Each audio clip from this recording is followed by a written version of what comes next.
Now, I know what you're thinking, Al. They can't all be this full of shit. Oh, just wait. So one of the things that she brought up at the beginning was India and Pakistan and India. What are they doing? Oh, this back and forth. Okay. Let's go to somebody who can really give us a steady, clear, intelligent, historical view of the Pakistan-India conflict.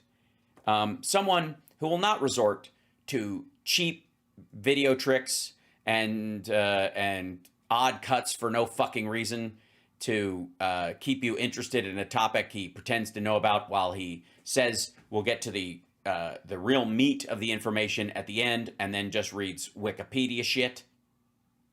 Ladies and gentlemen, India just bombed Pakistan. Okay, so you're clear on that, right? India just bombed Pakistan. Okay. India literally just attacked Pakistan, and this is not good. This attack. Yes, literally. Thank you for using that word properly. The reaction to what happened on 22nd when 5 militants from Pakistan terrorist group come in and kill 26 only men. They allowed their wives to live. They killed 26 men, letting the women know, go show Modi what we did. They had the folks who said, what religion are you? I'm Hindu. Boom, kill them. What religion are you? I'm Muslim. Oh, really? Yeah. Why don't you tell me the Islamic kalima? They don't have it. Boom, kill them. Now, why does this matter? Because when you think about the top countries in the world with the most nuclear arsenal, you know where Pakistan and India are? Neck and neck. 1/6 place, which is India with 172. The other is 170. And by the way, yeah, but that too is really going to make a difference. Yeah. You know how a Pakistani official just responded to Al Jazeera named Faisal Kundi? You know what he said about nuclear weapons? Listen to this. He used the phrase, everything's fair in love and war. Nuclear bombs are not meant to be displayed in museums. We will use them if attacked by India.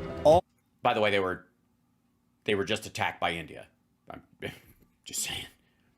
Is fair in love and in war. I'm sorry, do you use nuclear bombs in love? I'm not here to yuck anybody's yum, but Jesus Christ. This on April 30th. Today's the attack by India. This could escalate like this. And the reason. Listen to the fucking sound effects. Go fucking easy, bro. Jesus Christ, what is this? Like, this is like YouTube in 2018. Simmer. This has happened. A lot of people are talking about going back to, hey, when you think about, is this like a World War III possibility? Because we can't have those two guys go at it. Or is this more like Cold War? What happened where Russia was communism and they were behind all the Korean War, Vietnam War, all the, even some of the war that was happening with the Iran-Contra, they're behind of it? Or is this more like, in this situation, China's behind? Jesus Christ. Can you imagine spilling so much gibberish that your editor is just like, what the fuck am I supposed to do? I just throw in a bunch of odd, like almost AI level historical references. Whatever he brings up, I'll just throw a clip of shit like that, crossfade between it, make some explosion sounds. I don't know what the fuck he's talking about. Because they're instigating Pakistan. Is U.S. all of a sudden going to get involved with this? Russia's kind of involved because they got a very good relationship with India. 60% of the military equipment that India uses, they bought from Russia, and 40% of the oil that Russia sells, India is the customer. So there's a very interesting dynamic going on here. We're going to talk about that today. Oh, God. No, we're not. I like the rest of it's just, he does that in that video. He basically does the same thing that he just did in like 2 minutes, besides like reading a bunch of like generic Wikipedia shit in the beginning of it. He basically reiterates what we just said, what we just saw like 8 times. It's fucking nosebleed stupid. Now, the situation in India and Pakistan is indeed very serious. It actually is. It is a big thing. And to have like dipshits like that making pedestrian videos about like pretending to know the whys and the wherefore, but ultimately the goal of his video and a lot of others is, where do you lay the blame? Right? Where do you lay the blame? What's the,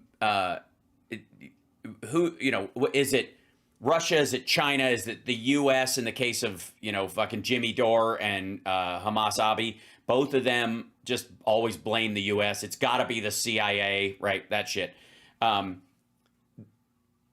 that's all the conversation about this is about. It's not, you know, a war broke out between two countries. There's a lot of history and there's a lot of pain there and there's a lot of war there and there's a disputed territory, which we all are aware of, all that shit, right?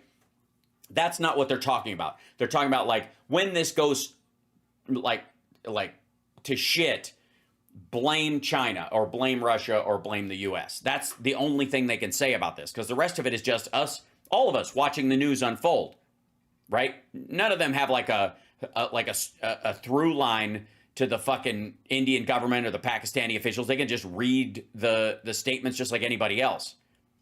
So the nature of the conversation is now just like, how do you assign blame and therefore politicize the circumstance before it even has like centered anywhere, before you can actually draw anything from it, right? Also, I would like to say that, let's see if I can open this Elon up. went on. Shut the fuck up. I'd like to point out that Megyn Kelly is now doing Tim Pool's sloppy seconds. Or maybe they're all in the same fucking clip tree. Do a show about this. The boss likes it. Whatever the fuck. I mean, this is the exact same still. Right? That's amazing. We watched it yesterday. It was just, you know, a little piece of it. Same dipshittery. Yeah. Good Lord.